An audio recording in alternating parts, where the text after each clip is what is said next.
Welcome to AMIT's first Where Are They Now panel. I'm Audrey Trackman, president of AMIT, and I'm thrilled to introduce you to 5 successful AMIT alumni who also contribute meaningfully to their communities and to Israeli society. What we're going to do today is I'm going to speak to each of our panelists individually, and then they'll have an opportunity to speak with one another and to share some final thoughts. But before I start, I just want to thank all of our supporters who are turning in today, and just thank you for everything you do for AMIT, because without you, this would not be possible. So, let's begin. Hello. Alan, you are our first panelist, so I know that you are a surgeon at Hadassah. Correct. And you graduated from Kfar Blat, a Yes. residential facility at AMIT. So Correct. let's start a little bit at the beginning. You've clearly come, there's a commercial, it used to be, you've come a long way, baby. So to go from a residential facility to a doctor is quite incredible. You want to talk about what got you into the residential facility, why you were there? So I graduated from Kfar Blat in 1994, a long time ago. I came to Petach Tikva, to the Kfar, due to a variety of circumstances in my personal life and my family, and for all kinds of reasons, AMIT, Kfar Blat, was the right place for me at the time, given who I was and, how I was a little bit problematic back then. I have to be, honest. I was not into school. I was misbehaving very frequently. So at the time, and due to all kinds of family circumstances, Kfar Nor was the best place for me to be. And I was there, and I graduated from there, and I loved every moment I was there. And is that really true? You loved every moment of school? Wow, okay. Well, it was a combination of things over there, especially my friends who I made in the Kfar. And the fact that everybody there was in some sort of journey, and struggling with something, So it created for a great environment of camaraderie between the students, Everybody was there. It was a big team. It was like a team effort, to get through the day and to succeed. So, and it's also due to the staff at Kfar Nor. It's not just my classmates and my peers. Well, one of the things that's amazing is that Amnon Eldar, who runs the Reshet, was actually the head of Kfar Blat when you were there. That's true. So what were your interactions with him? He's a great man. Amnon is a great man, and I visited him not too long ago. His office is in, I think, Petach Tikva, near the school, and one day I just gave him a call. I said, "Can I come over and just say hi and just chat?" And he was very gracious, and it was a fun hour that I spent with him. He was a great man. Listen, when I was in the Kfar, I was just, I started in 9th grade over there, so I was very, very small, and I was a small, piece of the whole picture. And Amnon, who I wouldn't see frequently, but every now and then, he would come to our mishpachton to either give a talk or to, discipline us about something bad that we did. And every time, Amnon would come in, there wouldn't be a fear. Usually you would expect the students to be afraid of the head, principal of the school. But with Amnon, it was different. You could tell from Amnon, and he was always looking top notch, and his beard was, shaved and chiseled, and he was a very impressive man. Everything was well put together. And when he would come in, his attitude would be like, I want the Kfar Nor to succeed. And in order for the Kfar to succeed, I want the students to succeed. And that's why I'm going to be on the side of the students. So every time I had an issue or a problem, I knew I could approach him, and I knew he would be on my side, and he wouldn't scold me or give me a hard time. He was there to support, and it was very, very felt, with his behavior and the way he spoke. Great. So I understand that you went to university in the States. And I guess that's a little bit unusual for an Israeli. Were you considering actually, your family was from the U.S., were you considering going back to the U.S.? So when I finished AMIT, indeed, my family, we made Aliyah in 86. So I'm originally American, but we lived in Israel, since 86 until I finished, the Kfar. And when I finished, I was deliberating, what I want to study. I didn't really know. In Israel at the time, when you go to study college or university, you usually get into a school for some profession. If it's law school or medical school, and there was less of a liberal arts option for people who want to go to college. So for me at the time, it made sense to go to the States and explore. Of course, after the Army, I have to say I was deliberating, whether or not to do the Army before or after, but after a small period of exploring that, I went to the Army at the right time, which is immediately at the age of 17, 18.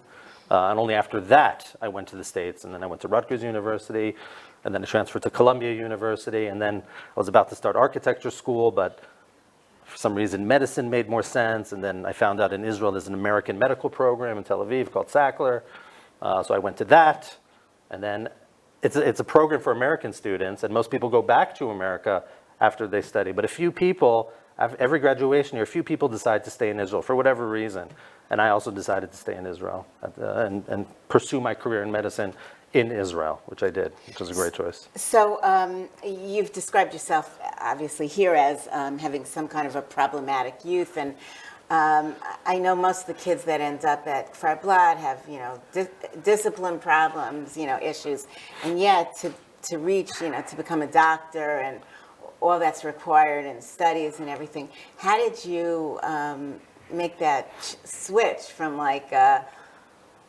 to really get that kind of discipline? Well, the switch is a combination of two things that come together at once. It's you becoming more mature and living out that whole period where you feel you have to be, misbehaved or problematic. So that has to come first. And you have to have the proper support environment or infrastructure to help bring out your potential. So in AMIT at the age of, I think, 16, 17, I was problematic for the first 2 years, don't get me wrong. But towards the last 2 years, when you do Bagruyot, that's when I decided I'm going to become a little bit more serious and take my studies seriously. And AMIT was there to prop me up as much as possible and to extract from me my highest potential. So if my class and if AMIT, most of the school was dealing mainly with, it was a trade school. I mean, they taught most of the kids car mechanics and machinery. Not very high expectations from certain parts of the kids, but for me, they said, listen, you are going to do Bagruyot. You are going to continue to do something, whatever, academic or something more, not that there's anything wrong with car mechanics and machinery, but they said, we think you have potential to do something else. And I was mad at them at the time. It's called personalized education. Personalized education, call it. It's great. But and I was mad actually at them at the time that they didn't allow me to study car mechanics and machinery because I really wanted to study that stuff.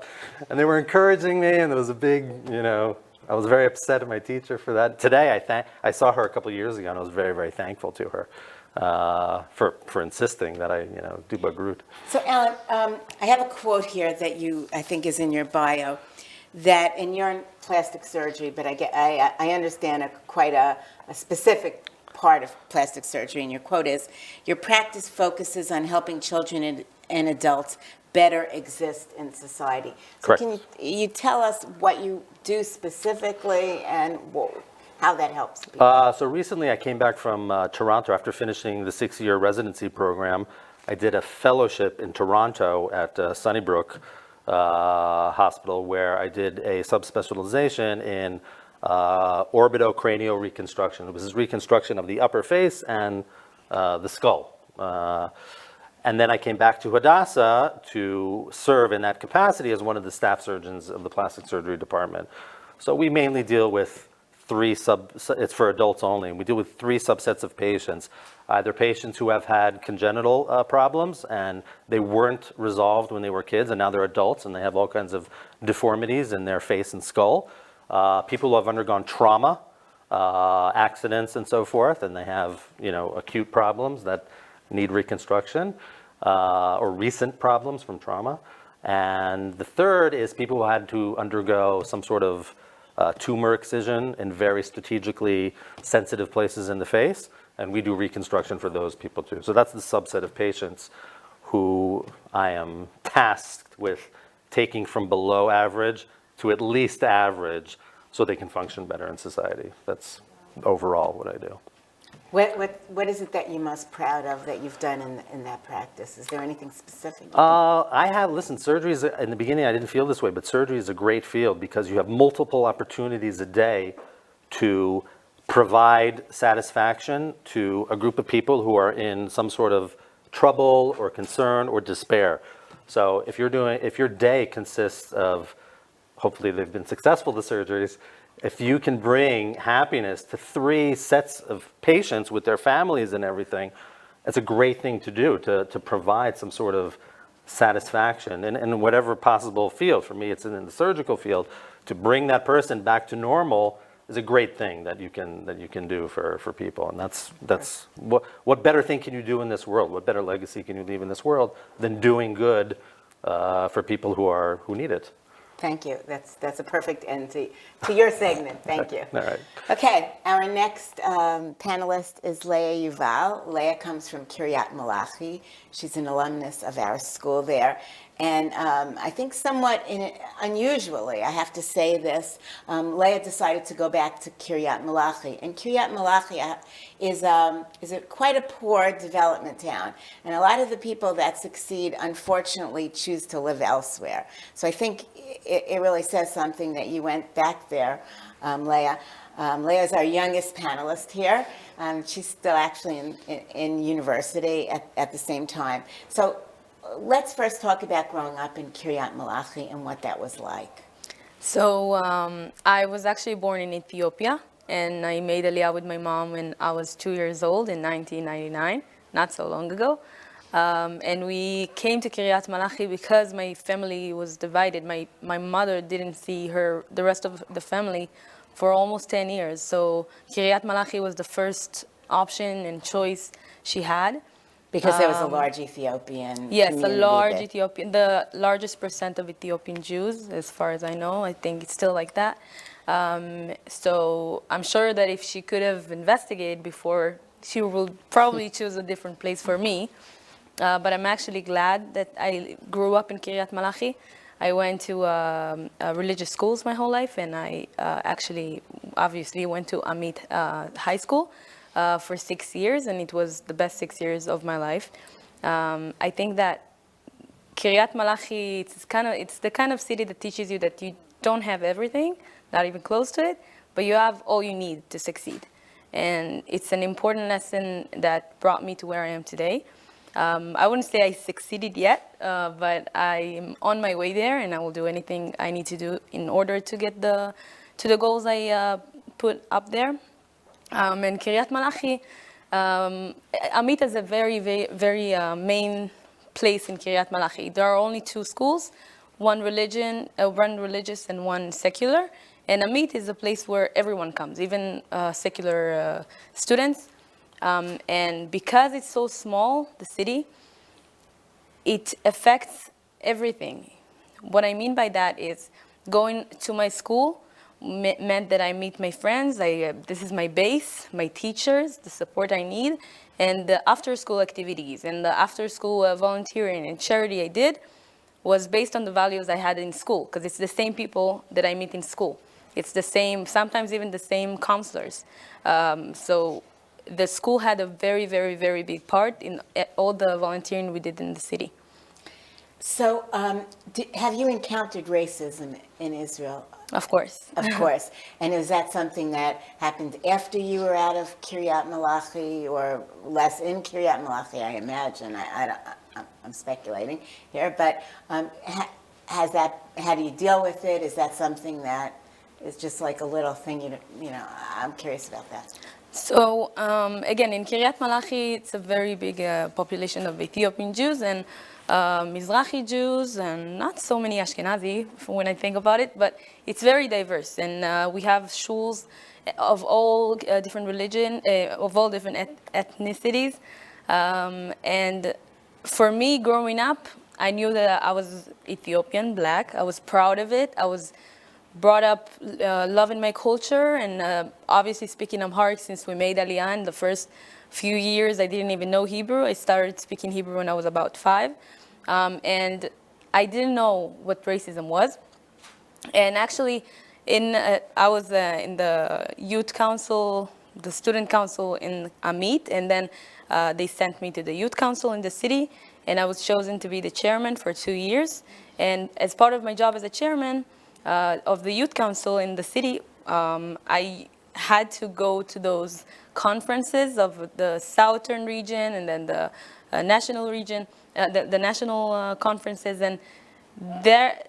This is the time. I think this is the first time I faced racism, but it's very. I want to clarify that racism comes in all different ways, and it's not always a racist saying. It's just a feeling, and it's a stare or a lot of things like that. And when I went there, it was the first time a lot of people ever met an Ethiopian girl, and we were like very, very young. So I was like 16.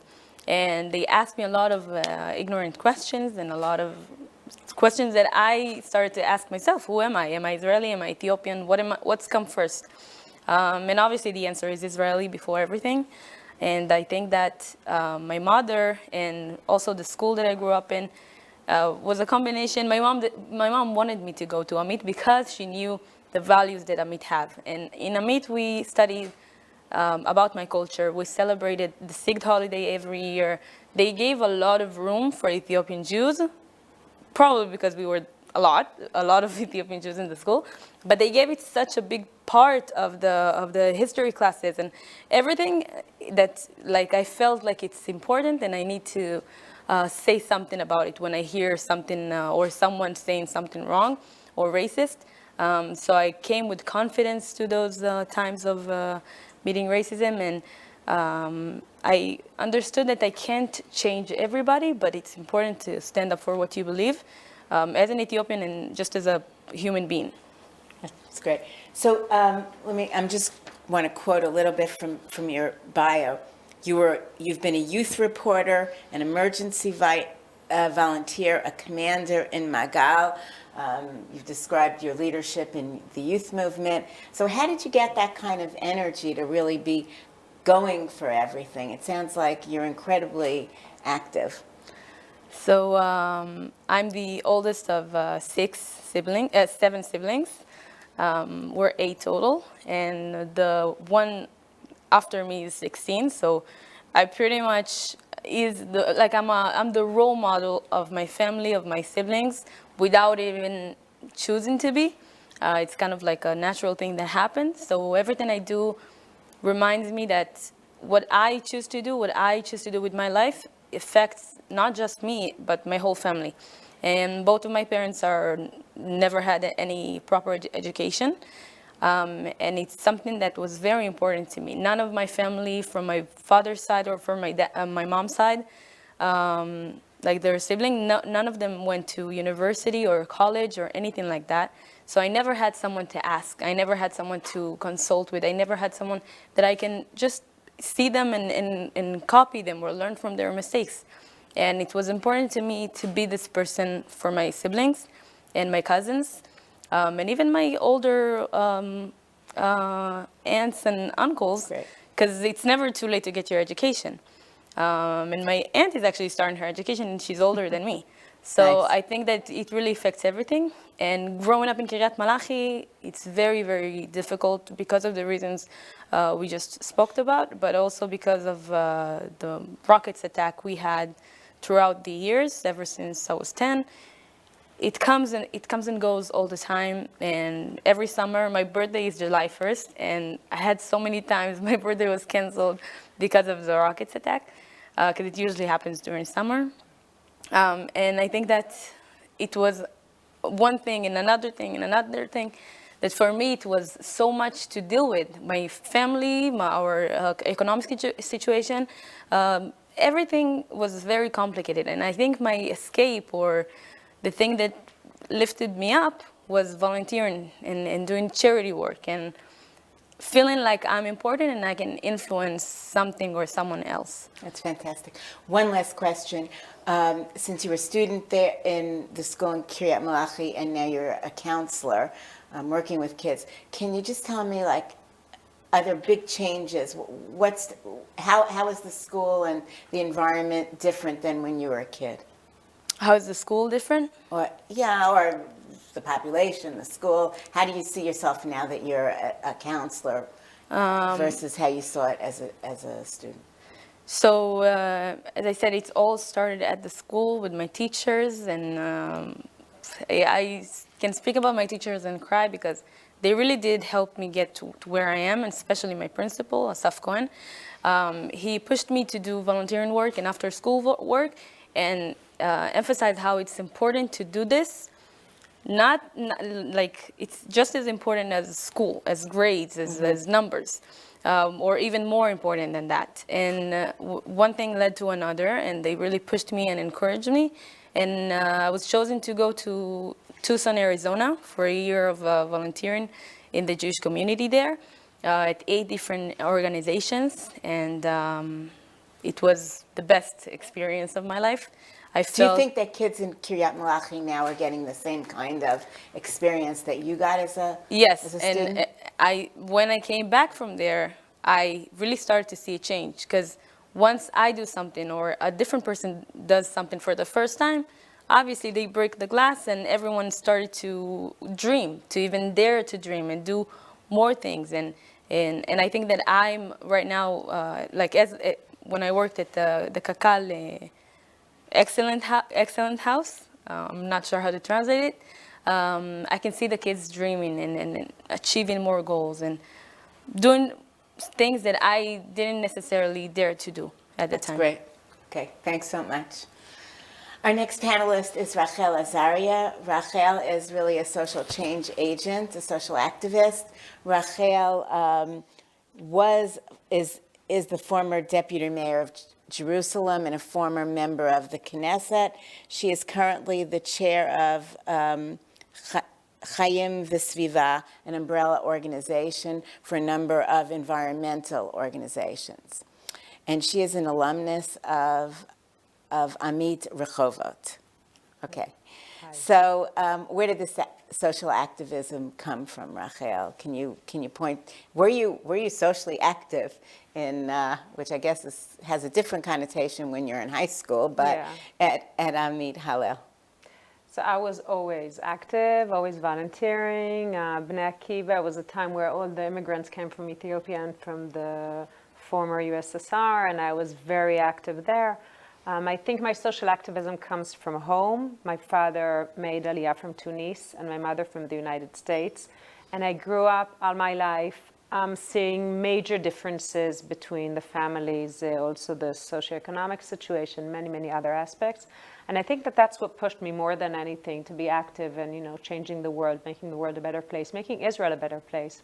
I even think that the fact that I have such a diverse background made me feel that, I can't be active for a specific group. I have to make everything better, because I couldn't even declare which group I'm part of because of this kind of background. So were your parents as immigrants, were they very involved in your education? Were you kind of directing yourself? No, they were involved. I wanted to go to AMIT, Rehovot. I didn't want to go to Ulpana. That's like more orthodox. I knew I'm a rebel. I knew that if I'd be in a very orthodox place, I'd stop being orthodox. And if I'd be in a place that's more diverse and gives you different opportunities, I knew the chances are that I'd stay orthodox, and it was important to me. So all the rest of my siblings went to, more orthodox schools, very, less pluralistic schools, and I think that was the right choice for me. And at AMIT Rehovot, I met these very strong women, strong teachers, very tough cookies. I met one of them a few weeks ago at a bar mitzvah. By coincidence, she came up to me, she said, "Do you recognize me?" I was like, "Esther Robach." She was my homeroom teacher. And she was tough. They were all very tough, and I liked it. They pushed us. They, made it very clear that life isn't, it's like, you have to be serious, you have to be out there, you have to realize that it's not going to be easy. And even it was the 1990s, we were in Lebanon, those were very, very hard years. Every day there were casualties, and we were on our way to join the army, and it was very hard. I remember a lot of discussions. It was during the Oslo Accords, yes, peace, no peace, will it work, won't it work, what do we do, how do we deal with these really horrible terror attacks that we had. And I remember I quoted her. She didn't remember anything. But I quoted so many of her quotes, moments that really helped me sculpture, who I am, what do I believe in, how do you make sense of this really crazy Israeli situation? So that was a lot of what I got. And also, I finished high school with, I did matriculation exams. Like my majors were also in Tanakh and biology, and those areas that are more expected. But at the time, I did also computers, which was this like extracurricular activity that like an option that we had only in AMIT Rehovot. It was with the Weizmann Institute. It was a big deal, one of the first schools in the country. And also I did, one of my majors was opera singing. I was opera singer. Yeah. And there was an option in school to do many options. And it was in music, and I knew how to sing. So, they said, go. I also played the piano, but they said, go, maybe you'll sing. And so I think more than anything, AMIT gave this many opportunities. And also, I think a lot of times I would look back and think of what my teachers told me and what my teachers would think in these situations. And I met one of my friends, and she said, you were the only one that really enjoyed how tough the teachers were. But I think, we're talking about it before, about the fact that I'm this activist feminist, and, and I always tend to go to the tough areas. So I think it was the right thing. And I think that these teachers really, influenced a lot of who I am today. How did you become a member of Knesset? And was that what kind of experience was that? So it started, I was active in environmental movement, and later I ran an organization for Agunot. I think that was one of the toughest ones. And then when many of my friends started leaving Jerusalem, so my dream was to live in Jerusalem. And we had to decide, what are we doing? And then someone that I knew from the environmental movement, he said, if you really want to make a difference, you have to go into politics. And that was never anything I ever dreamt of doing. So together with some friends, I told them, come, let's start a party for city council, which is, I was 29 years old. I don't know what I was thinking. And I founded a party for city council. We're a group of friends together. I became a city councilwoman. 5 years later, there were elections. I was deputy mayor of Jerusalem. And at that time, different parties started offering that I come and join the Knesset. And when I felt that I would be more effective in the Knesset for different political situations in Jerusalem, I joined the Knesset. I think that all through my career, I was always in tough places. I was always, out there pushing the envelope, really challenging the way we perceive different issues. Either it's women's rights, or the issues of segregation, disappearance of women from public sphere. I went to the Supreme Court a few times about that. If it's about early childhood, no one perceived young families as a group that has to be attended in any way. And I turned that into a major issue. If it has to be with the kosher, the alternative kosher program that now the government took, that's something that we started a decade ago in Jerusalem. It's trying to look at things in a different way and to see, what has to be done to make Israel a better country. The problem is that usually to make Israel a better country goes through, challenging the situation. So often you become like, as I said from the beginning, I'm kind of a rebel, so it worked for me. So I knew how to, I think that what I learned through the years is how to take this kind of rebel energy and push it to the right directions. If you could say one thing that you really hope to accomplish in the future, what would it be? Save Israeli democracy. I think it's about rethinking democratic and Jewish values. In Israel, they're perceived as competing values, and even values that cross out each other. But that's not true. I mean, in the Judeo-Christian world, a lot of democratic values came from Judaism. So why did we forget that along the way? And how do we rethink in Israel democratic values as part of who we are as Jews that founded the first Jewish state after 1,000 years? And I think that's a challenge that I'm tackling these days. So all I have to say to you is Bahatzlacha. I think Thank that's you. a great goal. Yeah. Our next panelist is Nurit Davidi. Nurit graduated from our Ulpana, our girls' school in Be'er Sheva, and she is back at the Dyckman Be'er Sheva school as its principal. So that's really a story of closing the circle. One of the things we've heard here a lot about is immigrant families, I think. And I know that in your school, I know you're a child of immigrants, if I'm not mistaken. Right. Yes. And also your school has a lot of immigrants. So if you want to kind of talk about what, I guess, immigrants as identity and what that's meant in Beersheba and to you. First of all, I have to say that you all spoke, and I could have sat in your chair, and to be really, I have an identity with each and every one of you. We have to know that all the population of Israel came from different countries. And it is amazing to see that when I was young and I wanted to be in a very good school, not everyone really wanted to accept those students. And AMIT's gate schools are very wide.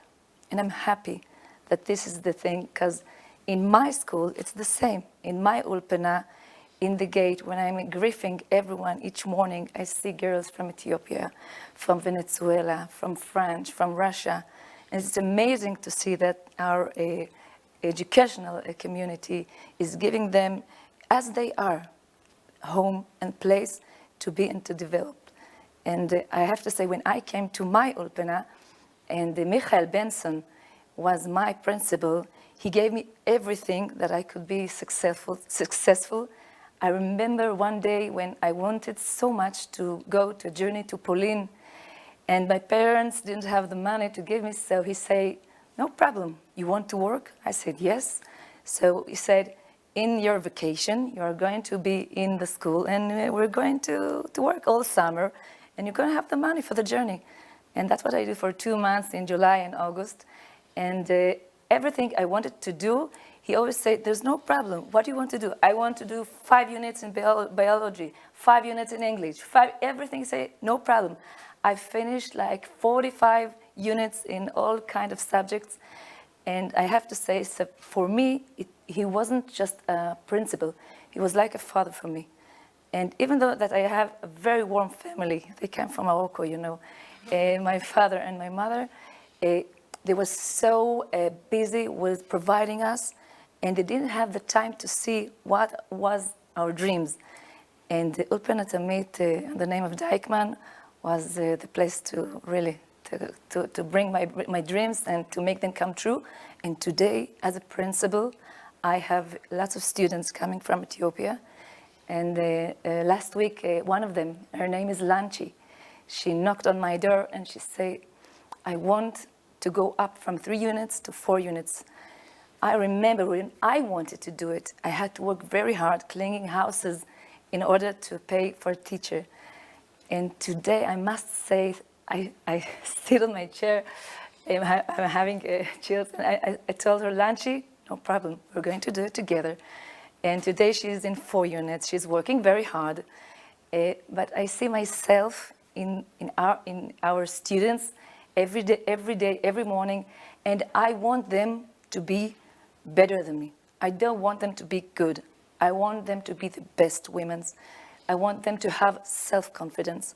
I want them to have Torat Chaim inside of Klal Yisrael, and I want them to be in a great Mitzuyonut. So we're going to have lots of work and challenges, but I'm not giving up on them. And I have to say, my doors are very wide, the same as it was for me. That's great. Have the educational challenges that you see with the students changed at all, or for you it's like the same as it was as a student? I know you've described a lot of the similarities. Are the differences also? I think that in some way, nothing changes, but in some way, lots of things has changed. The post-corona students came from lots of variety backgrounds and lots of difficulties. And in our schools, there are the best teachers, I have to say, in our Ulpana. They see each and every one of them. They talk to every one of them, and they gave her a very a very personal way, personalization education to have everyone with her feelings, with her educational planning. It's very hard, but we have 60 teachers. Lots of them are very strong women, and they see each one of them as a one detail, and to bring her into her successful time. If you could pick one value that is really, I guess, the hallmark of an AMIT education, and what you think is really should be the hallmark of an AMIT, the most important value, what would you say in terms of your students? No, because excellency is already in our educational, so I'll say Klal Yisrael inside of Torat Chaim. So I just want to translate for our group. So Klal Yisrael is everyone in Israel, regardless of I guess where they're coming from, what they do, and Torat Chaim. Do you want to explain that, or should I? I mean, I'll say that our girls are coming from different backgrounds, and they are Mesortim. How do you say Mesortim? Traditional. Traditional. But it doesn't say that they don't want more Torat Chaim and more Klal Yisrael and more so it's like excellency. Torat Chaim is, I guess, is living Torah. In other words, a modern perspective, making sure that it's integrated with life. Right. Sorry, that's. But it's more than Mesortim. It's like traditional students. I think they live Torat Chaim in a very variety of ways. They believe strongly in Kadosh Baruch Hu, but it's always inside their life.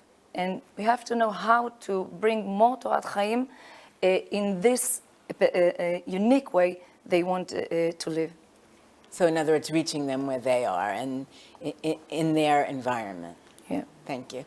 That's great. Okay, our last panelist, Acharon Chavib, is Barak Chatzor. Barak is a graduate of AMIT Bienenfeld Chavruta Yeshiva, which is, I'm going to leave you to describe it because it's an unusual school within the AMIT family. And you are a Paralympic champion, number 6 in para-rowing in the world. So that's quite an amazing accomplishment. And so I want to hear from you. So first, if you could talk about the yeshiva that you graduated from. Yeah, okay, thank you. So the yeshiva Chavruta, it's a school in the Kfar Batya youth village. It's a boarding school. And the people that got to study over there, it's people that didn't get along so much in other kinds of schools. So it can be from many kinds of reasons. One reason can be that they just cannot understand the material or something like that, and other reasons that it's behavior things, and maybe I think that I was one of the people that just couldn't sit on their chair while they was studying. So I went to that school, and we could choose one of 3 programs to be specialized on. It could be music or sayarut, like traveling and going touring the country. And I chose the sport program, that we did sport all the week. Also, we studied a bit Judaism things, and also a bit math, a bit English, but just those that wanted to, because no one forced us. And I think that since I was little, sport was all of my life, and I was dreaming to be in the national team and to be in the TV, and that my name will be written on my back, that everyone will recognize me. But what was your main sport? So when my first love was football, soccer, but because I came from a religious family, so I didn't think that it can happen, because the games was happening in Shabbat. So I changed to basketball, and then when I got to Yeshivat Chavruta, we were involved in many kinds of sports. So we played basketball, we played volleyball. We actually won the championship of the yeshivot in Israel like twice in a row, and many other sports like athletics, football, baseball, just name it. And I think what was really special in that school that we've been small classes, so I had just more 20 people in my class, and everyone had really unique treatment and like unique program for yourself, and it was really good for me because at the end of the day I chose to do the bagruyot and to finish school, and thanks to my yeshiva, my school, and thanks to also the other schools in the Kfar Batya, because we have my yeshiva, we had a technological school and more others, and I did one with that school, one with the other school, and everyone gave me the opportunity to do the exams over there. And I think that there is one teacher that's going since those days with me. His name is Shmulik Lerner, and he was the sport teacher of us. He was in charge of all of the sport program, and it was also about sport things, but also things about life that I'm still quoting in these days, and we're still in touch. And thanks to him, I think that I'm today in my spot. And after I finished school, I was thinking to myself what to do. So I went 1 year to study in a mechina, studied Judaism and things like that before getting to the army.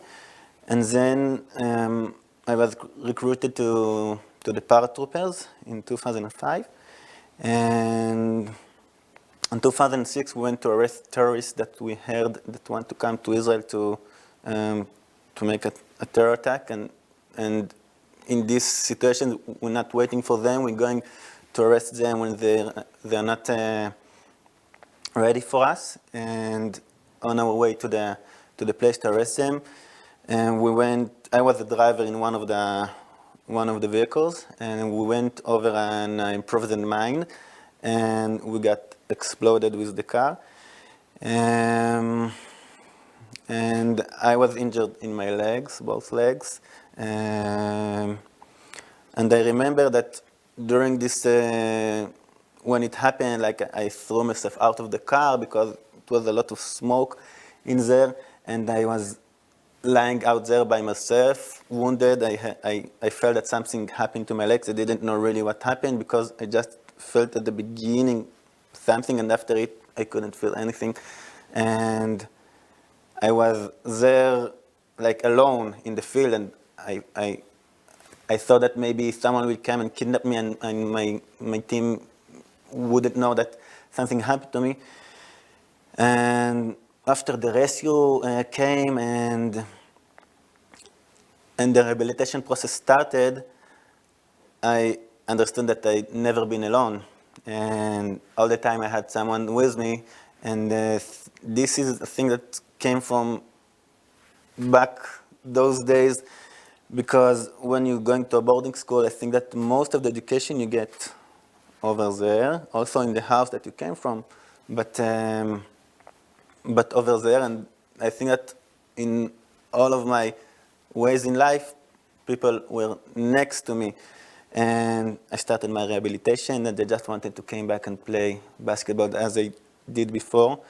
And I started to play wheelchair basketball just for a few months, I thought, because then I will be back to my regular basketball. And because I was an athlete before, so I had the opportunity to start from a better position. And after like 6 months, they called me from the national youth team and told me, listen, do you want to play in the European Championship? I told them, yes, of course, why not? So my first competition was in Sweden 9 months after I was injured, and the year after I met two friends. This is in wheelchair basketball. This is wheelchair basketball, yes. Wow. I was trying many kinds of sport because I'm an athlete. I like to do sports, and for me it doesn't really matter if you're doing it when you this height or that height. Right. You weren't going to give it And- up. Excuse me? You weren't going to give it up. Yes, and for me the wheelchair that I used to sit in, it was just like I have a racket for playing tennis or a bat to playing baseball. So this was for But me. that's an incredible perspective. I mean, you're describing not being, getting depressed, or, I mean, you must have been depressed. I mean, can't have been just like, okay. I mean, how were you able to get that kind of a mindset? Yes, I think you're right. So the challenges that I had and maybe still have these days, it's I have the physically challenges that, okay, it happened and I have something, but I'm doing whatever I want. And also the mental aspects, of course. I remember myself lying in the hospital trying to be nice to everyone, but I was a kind of depressed, yes. My friends going to the Lebanon war, and I cannot help them, and just getting massage in my legs. So it was not so, Right. yes, not so nice for me. And also I was doing whatever I wanted before, and now I need help in the most intimate thing. So it was a challenge, but I think that when the challenge came to me, I didn't ask why it happened. I didn't stay in the past. Like, okay, this is the reality. Door just get blocked in my face, so I go to from the other side. I cannot try to break the door. And I think that we all have challenges in our life, and of course everyone can choose what to do. But it happened to me like in the extreme stress thing in life that most of people probably won't have. But we can take us, I think, everyone to his life, his family life, his work, whenever he can take it and just see the challenge and think what we can achieve from that point. Because when I was 6, 8, 10, I wanted to be in the national team, but I knew after it that it cannot happen because I'm not talented enough, I'm not strong enough, I'm not tall enough. But then I got injured, so I had a path that just got stopped and blocked, and there was an amazing small window that just got open for me that I could go and achieve my dreams from the past. And so I got to the national team in wheelchair basketball, and I think that after one of the championships in Europe, I thought that I can get to this level, but I want to get to that level. So I started to look for something else, and in those days, the rowing team just started to work together and got open. And we started to train, and we almost qualified to the Rio Paralympic Games in 2016, but we missed just in 3 seconds. And I'm glad to say that after a long way and very hard work, so we qualified to the Tokyo Paralympic Games, and we just been there. And What was it like being there? wow, it was amazing. It was like the Olympus of the sports world, and it was amazing to see it. That when we walked in the Olympic Village, so you can see people like me that you cannot really recognize their disability from outside, and you can see people that sit in a wheelchair and people with one less limb or 2 less limbs, or just those that drive their motor wheelchair, and you see that they're all Olympic champions, Paralympic champions. It's amazing that they're doing it with 1 limb less. And I think that people over there, including myself, but we all want, like the society, we look on us not as a disabled people, just look on the people that sit on the chair, not in the wheelchair, that just about his achievements. And I think that it can be in my area, but it's in every area we can take it. That's fantastic. I think that's great. Now I kind of like it to open it up for conversations among you all. I have a question. 7 months ago, girls from Ethiopia immigrated to Israel, and they are students in my ulpana. Give me tips how to make them inside the Israeli society, inside to be successful. It seems like they are only in the beginning, but I wish if you could give me some tips. Tips. Well, every person is different, of course, and we're individual at the end of the day, but there are some guidelines to our community. And I think that what worked for me with my teachers in AMIT was that they did see my color and culture and religious and traditions and respected it, and gave it a place, and gave me a place to be heard and celebrate my holiday, like the Ethiopian Jewish holiday and stuff like that. But they also didn't make it easy on me. Like some people would be like, oh, she's a new immigrant, she's from Ethiopia, like Hebrew is her second language, we can make it easy on her. Don't do it. My tip. Because when you do it, you legitimize being mediocre, and you shouldn't be mediocre. The fact that I was born in Ethiopia doesn't mean I can't learn English, for example. So what if I speak two languages? Why not a third one? And a lot of people likes to stay mediocre, and they're doing it with a good purpose sometimes, the teachers or the counselors. Wow. They want to make it easy on them, and they want to make them feel comfortable. But at the end of the day, if someone from Tel Aviv, wealthy family from Tel Aviv is there and my family is there, make it easy on me will never make me there. You know what I mean? Wow. Like, so what if my starting point is different? I can still reach the same level. If people like you, and I already know you're the type of person, believes in me all the way. Thank you very much. I agree with you 110%. Love that approach. Thank you. You know, everybody here has some sort of hardship that they went through, but her not taking an easy way out and not succumbing to victimhood, actually, the hardship, she's actually embracing hardship. And I agree with that. It's a great thing. And I think that happened to many of us here during their time at AMIT, where we had hardship, and only with hardship, you know, will you have struggle, and only through struggle can you have true satisfaction, you know? So embracing hardship is a good thing. It's a good character building thing, and it only leads to excellence and greatness. And I loved your story. But eventually you said that Amnon was like a friend to you. Later he became a friend. Okay.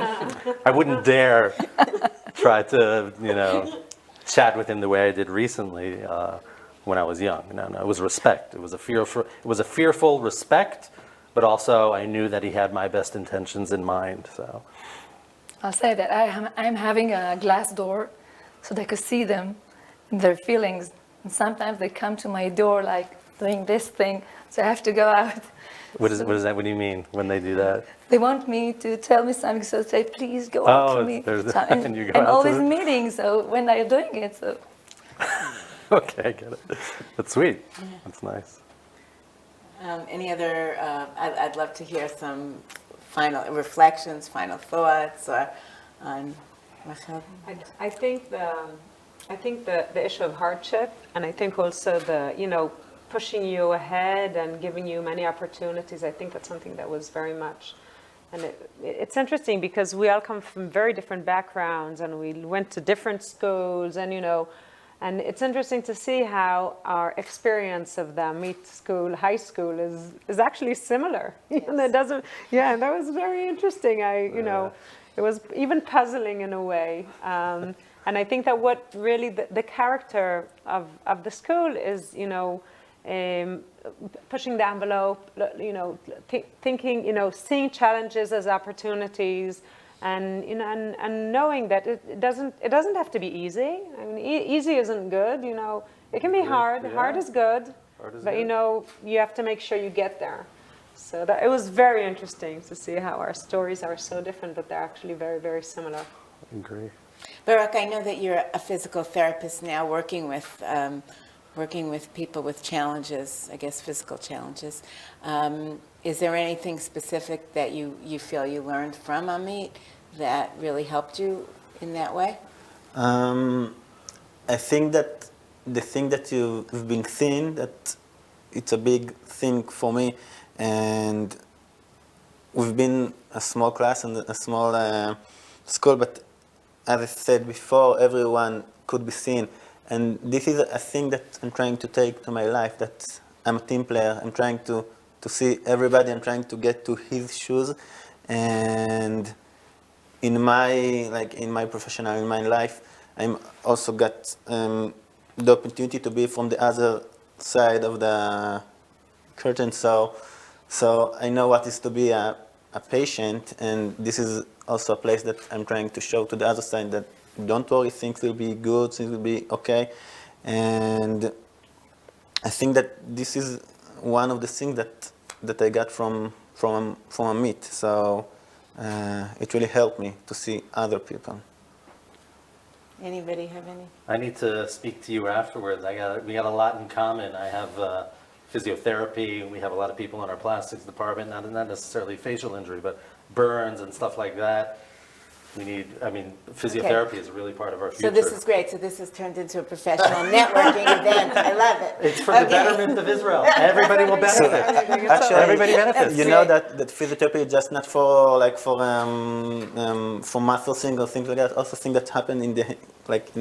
Perfect. So Great. we need to work on it. Great. Yes. So we'll speak. Okay. Well, this has been fantastic. I really enjoyed this so much. You're all really amazing. And, one of the things I certainly know firsthand, the tremendous job that AMIT does with our, at this point, 40,000 students, but hundreds of thousands of alumni. But I really don't think that knowing those statistics ever replaces hearing the stories. And so I really so appreciate you all sharing the stories with us today and being part of the AMIT family. It's just fantastic. So thank you. And you really all contribute to Israeli society in so many different ways. That was my goal in showing our audience that, and certainly you did. And again, thank you for everybody that tuned into this, and thank you for enabling us to do this, what Amnon calls our holy work. So from Jerusalem, I'm Audrey Trackman, and thank you.